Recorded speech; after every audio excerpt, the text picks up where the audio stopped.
Well, the governor talked about it. The push for mail-in ballots is being backed by agencies across the state as more and more polling places in Maryland opt out of hosting voters for the November election. WJZ is live. Rachel Carden in Harford County explaining why August 1st is the date many are focusing on as they address the governor's office with their growing concerns. Rachel. That's right, Denise. Now, many of those agencies say by August 1st, if they know they can do all mail-in ballots, they would be able to quickly transition and do that with very few challenges. But the governor said really they're running out of time. He says with all the nightmares that the June primary caused, he wants to make sure polling places are open. He also says this isn't really his decision to make. He says it's up to the State Board of Elections.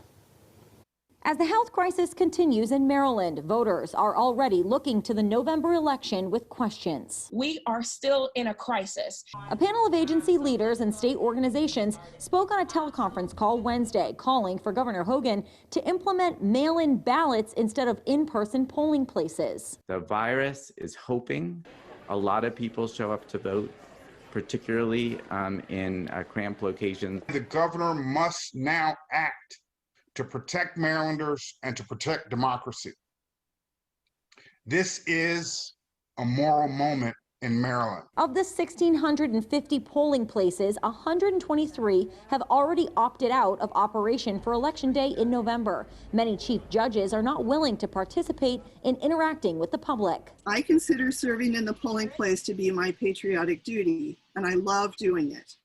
But I will not volunteer for an unnecessary suicide mission. In the midst of the public health crisis, it's going to be very difficult, if not impossible, to make up for the election judge shortfall. From a financial standpoint, sending mail-in ballots to every registered voter in the state costs about $5.5 million, less than sending out applications and ballots to those who need them. So not only is it extra steps, and it's going to, increase delays and increase problems. It's more than twice as much money. Governor Hogan has said he supports mail-in ballots and early voting, but polling places need to be open to avoid issues. I understand it's difficult to get people to man the polls, but that's their only job, and it's their responsibility. And the law says every 2 years they have to do that.